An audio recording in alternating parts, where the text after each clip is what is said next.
এই একই বিষয় উনি 4 তারিখেও বেশ কয়েকবার বলেছিলেন। আমার নিজেরও মনে আছে, আমিও ছিলাম, যে উনি আর থাকবেন না, উনি টুঙ্গিপাড়ায় চলে যাবেন, উনি শেষ জীবন ওখানেই কাটাবেন, এরকম একটি বিষয় ছিল। কিন্তু যেটি হলো যে 5 তারিখে যখন উত্তরা দিক থেকে আসলে ছেড়ে দেওয়া হলো এবং তারপরে মাননীয় প্রধানমন্ত্রীকে এসে বলা হলো যে না, মব চলে আসছে এবং মাননীয় প্রধানমন্ত্রীকে যদি তারা গণভবন থেকে রিমুভ না করে তাহলে এসএসএফ এবং পিজিআর এর যে অব্লিগেশন আছে, কনস্টিটিউশনাল অব্লিগেশন, তাদেরকে কিন্তু গুলি ছুটতে হবে এবং মাননীয় প্রধানমন্ত্রীকে ওখান থেকে শিফট না করলে সেক্ষেত্রে দেখা যাবে যে আবার ক্যাজুয়ালিটি হওয়ার সম্ভাবনা আছে। তারা একটা হিসেব করে বলল যে 45 মিনিটের মতো সময় পাওয়া যাবে, এই মব এখানে আসছে। তো তখন উনি বলেছেন ঠিক আছে, উনি যদি বঙ্গভবনে না যেতে পারেন উনি টুঙ্গিপাড়ায় চলে যাবেন। ভারতে চলে যাওয়ার আসলে কোনো পরিকল্পনা ছিল না, এটা প্রশ্নও আসে না। কিন্তু তখন আমি যতটুকু জেনেছি পরবর্তীতে উনাকে অনেকটা ফোর্স করে, অনেকটা জবরদস্তি জোর করে উনাকে হেলিকপ্টারে উঠানো হয়েছিল, নিয়ে যে দেশের বাইরে পাঠিয়ে দেওয়ার একটা বিষয় ছিল। কিন্তু উনি কিন্তু শেষ পর্যন্ত উনি টুঙ্গিপাড়ায় চলে যেতে চেয়েছিল, দেশ ছাড়তে উনি চান। এবং এটা যেটা বলা হচ্ছে যে উনি দেশ ছেড়ে চলে গেছেন বা পালিয়ে গেছেন, যে শব্দগুলো ব্যবহার করা হচ্ছে না, ভবিষ্যতে এগুলো বের হবে,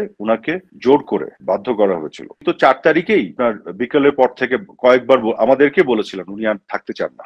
উনি এভাবে বলছিলেন যে আমি দেশ চালাতে পারছি না, এত হচ্ছে, ওদের এত খারাপ লাগছে, ওরা দেশ চালাক, আমি টুঙ্গিপাড়ায় চলে যাবো। উনি ক্ষমতা ছেড়ে দিতে 4 তারিখে বেশ কয়েকবার বলেছিলেন। কাজে এগুলো একেবারেই, আমরা যারা প্রত্যক্ষদর্শী আমরা জানি এগুলো একেবারে মিথ্যা কথা। এবং যেটি হয়েছিল, হ্যাঁ, যেটি সজীব অজিত জয়কে ফোন করে তাকে যেটা বোঝানোর ব্যাপার ছিল সেটা হচ্ছে উনি দেশ ছাড়তে চাচ্ছিলেন না, উনি ক্ষমতা তো আগের দিনই ছাড়তে চেয়েছিলেন।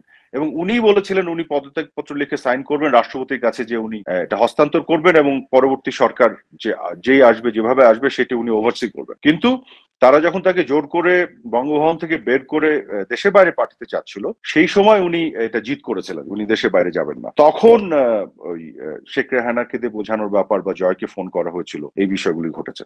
কিন্তু আগের দিনও 4 তারিখ উনি বারবার বলেছেন উনি থাকবেন না এবং উনি বারবার একই কথা বলতেন, উনি টুঙ্গিপাড়ায় চলে যাবেন। আমরা বরং দু একজন বলেছিলাম যে আপনি টুঙ্গিপাড়ায় চলে যাবেন, ক্ষমতায় থাকবেন না, ওরা তো আসলে আপনাকে হত্যার পরিকল্পনা করছে।